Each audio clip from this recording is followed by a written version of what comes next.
وہ یہی چیز ہے کہ انسان میں خدا کا خوف ہونا چاہیے۔ اللہ کا خوف ہوگا تو اپنی مملکت میں انصاف کے ساتھ کام لے گا۔ جہاں بھی انصاف نہیں ہوگا وہاں پر برکتیں اٹھ جائیں گی، اور پھر قتل ہوگا اور خون ہوگا اور عورتوں کی عزتیں نہیں رہیں گی۔ یہ لازمی نتیجہ ہے۔ ہو نہیں سکتا کہ بارش ہو اور نمی نہ ہو ہو نہیں سکتا کہ آگ جلے اور حرارت پیدا نہ ہو۔ جس مملکت میں بھی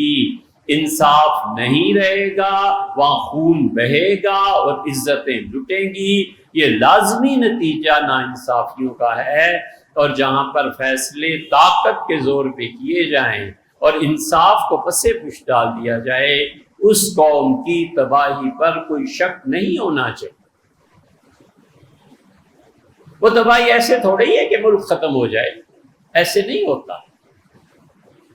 آپ کے بہت قریب کی مثال ہے، اگر ملک نہیں ختم ہونا ہوتا تو اندرا گاندھی بنگلہ دیش کو اپنے ساتھ ملا لیتی۔ وہ باشعور خاتون تھی کہ کنگلے آدھے ملک کو میں کیوں لوں،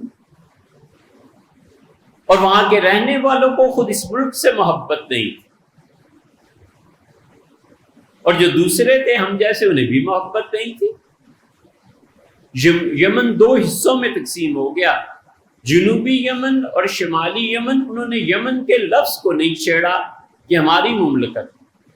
جرمنوں کو اپنے جرمنز کو اتنی محبت تھی، مغربی اور مشرقی جرمنی ہو گیا، انہوں نے جرمنی کا نام باقی رکھا۔ کوریا کو لے لیں، سوڈان کو لے لیں، سب مثالیں آپ کے سامنے ہیں، لیکن یہاں اتنی نفرتیں تھیں کہ انہوں نے نفرت کی وجہ سے نام ہی کو اڑا دیا کہ یہ نام ہی نہیں لیں۔ اس لیے ایسے نہیں ہوتا کہ مملکت ختم ہو جائے اور دنیا کے نقشے سے ایک ملک مٹ جائے۔ ہوتا یہ ہے کہ وہ اندرونی طور پر اتنے کمزور ہو جاتے ہیں کہ کوئی بڑی طاقت اگر حملہ کر دے تو اس حملے کے لیے ان کے پاس ہتھیار اور اسلحہ نہیں ہوتا۔ قومیں اس طرح ملک تباہ نہیں ہو جاتے، بلکہ قومیں تباہ ہو جاتی ہیں اس طرح سے کہ ان کے جو مخالفین ہیں، جو بھی قوم ہے، وہ شعور کو چھین لیتی ہے، اور غالب قوم مغلوب قوم پر غالب آ جاتی ہے، حتیٰ کہ ان کے دین کو بدل دیتی۔ انڈیا غالب آیا، چنانچہ آہستہ آہستہ وہ اٹیلین خاتون جو ہے انڈیا کی، گاندھی کی اندرا کی بہو، اس نے کہا تھا کیا تباہ کرنے کی ضرورت ہے پاکستان کو، ہم نے میڈیا کے ذریعے اتنا کچھ بھجوا دیا ہے کہ چند سالوں میں تم دیکھو گے یہ پاکستانی خود ہی اپنے اخلاقیات میں برباد ہو جائیں گے۔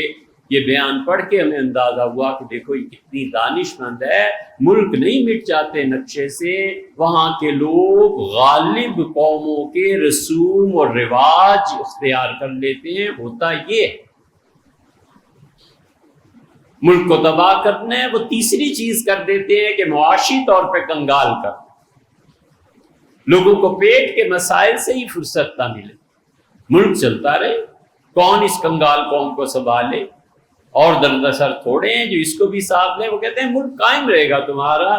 لیکن ہم تمہاری معیشت کو اس طرح برباد کریں گے جیسے صبح کے وقت کسی نے اربوں روپے ڈال دیے، ڈالرز ڈال دیے اور شام کو نکال لیے۔ جو بچے اکانومسٹ ہیں اور اکانومی پڑھے ہوئے ہیں وہ جانتے ہیں کہ کتنے شدید جھٹکے لگتے ہیں، اور پھر اسی طرح قومیں تباہ اور برباد ہو جاتی ہیں جب ان کو مذہب کے نام پر گمراہ کیا جاتا ہے، اور جب ان کے مذہبی لوگ یہ ٹھیکیدار اس منبر پر بیٹھ کے گالیاں دیتے ہیں، غلیظ زبان استعمال کرتے ہیں، تو جو مذہب کے پاگل اور دیوانے بجائے اس کے کہ کوئی اٹھ کے کہے مولوی صاحب تم کیا کرتے ہو، جمعہ پڑھاؤ، عید پڑھاؤ، یہ تم کیا زبان استعمال کر رہے ہو، ہمارے بچے خراب ہو،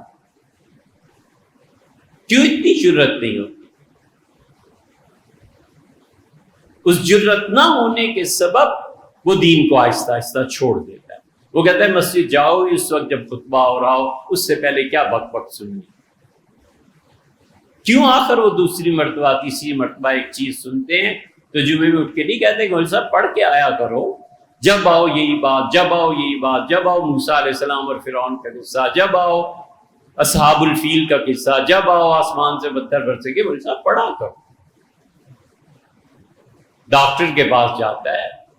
ڈاکٹر گالی دیتا ہے، وہ کہتا ہے ڈاکٹر صاحب دوا لینے آیا ہوں، اخلاق بیچنے نہیں آیا۔ یہ مذہب کے کارڈ پہ تینوں کرتوت ہوتے ہیں،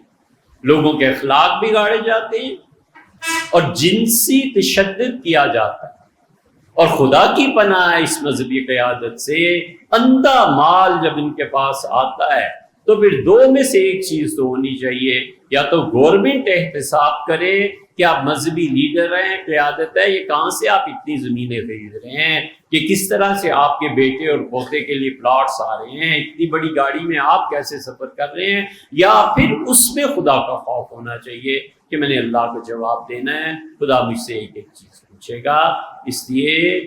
ہم تیسرا جمعہ جو یہ بات کر رہے ہیں کہ ہمیں اپنا شعور بیدار کرنا ہے، ہمیں احتساب کے لیے خود کو بھی تیار کرنا ہے، اور اسی طرح جہاں غلط چیز نظر آ رہی ہے اس پہ نقد کرنا ہے، تنقید کرنا ہے، اختیارات ہیں تو ہاتھ سے روکنا ہے، نہیں اختیار تو کم سے کم اتنا تو دوست سے کہہ سکے کہ یار یہ کام نہ کرو۔ کیا خوبصورت بات حضور صلی اللہ علیہ وسلم نے فرمائی، ابو داؤد میں آتا ہے، آپ نے فرمایا کسی سے ایسی محبت نہ کرنا کہ غلط کام کو سے ٹوک نہ سکو، اور کسی سے ایسی نفرت بھی نہ کرنا کہ اگر موقع پیش آ جائے تو تم اس آدمی سے فائدہ بھی نہ ہو۔